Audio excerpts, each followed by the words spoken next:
kesempatan kali ini kami akan menyampaikan syarahan Al-Quran dengan judul Eksistensi Sholat dalam Mendisiplinkan Hidup. Mendisiplinkan diri kita yaitu sepertiga untuk ibadah, sepertiga untuk muamalah, dan sepertiga untuk istirahat. Nah, selain disiplin waktu, kita juga harus mendisiplinkan diri kita pada hal-hal yang positif, melaksanakan perintah Allah Subhanahu wa Ta'ala dan menjauhi larangannya, karena sholat bisa mencegah dari perbuatan keji dan mungkar. Sebagaimana firman Allah Subhanahu wa Ta'ala dalam Al-Quran surah Al-Ankabut dalam ayat 45 berikut ini. A'udzu billahi minasy syaithanir rajim.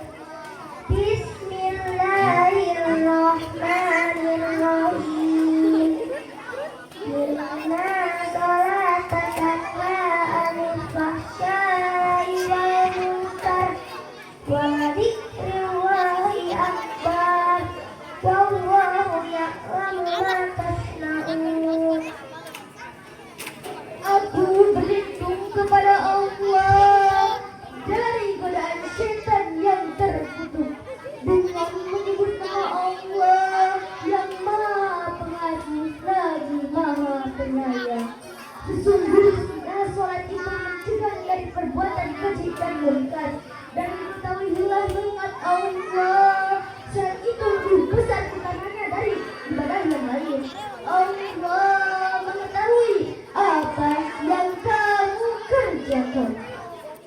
Dalam tafsir Al-Qurtubi dijelaskan bahwa sholat yang dilakukan dengan ikhlas, khusyuk, dan sesuai tuntunan syariat akan membentuk kesadaran moral. Kesadaran inilah yang menahan seseorang dari dosa besar, kerusakan moral seperti zina, kekerasan, maksiat terbuka, serta dari perbuatan munkar, yaitu perbuatan yang ditolak oleh akal sehat dan syariat.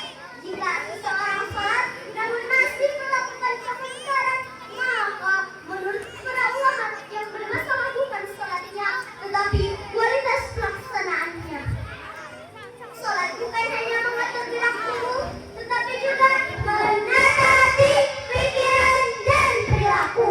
Disiplin sejati bukanlah paksaan dari luar, melainkan dari dalam diri.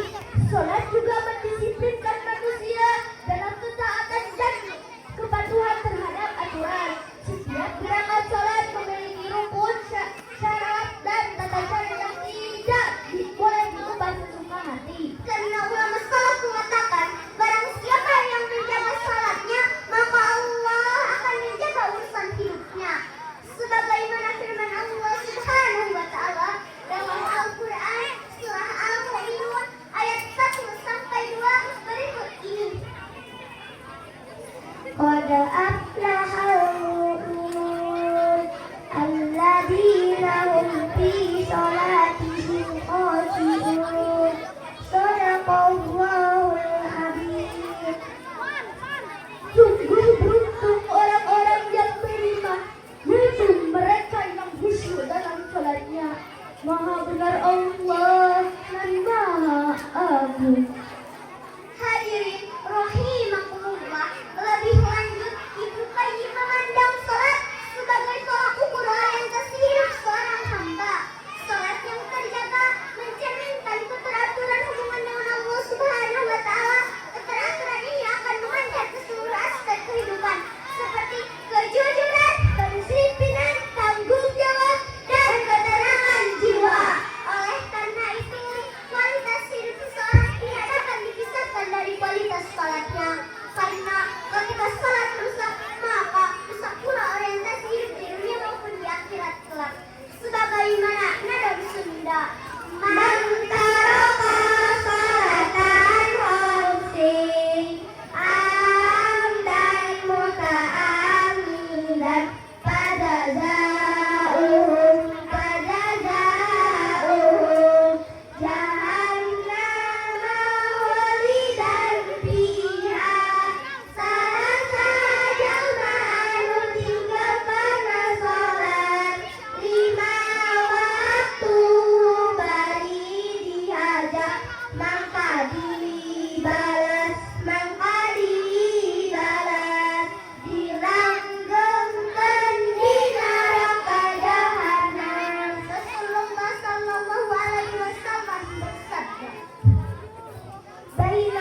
yurik wa baina syirki wal kufri tarakus sholat rawahu Muslim.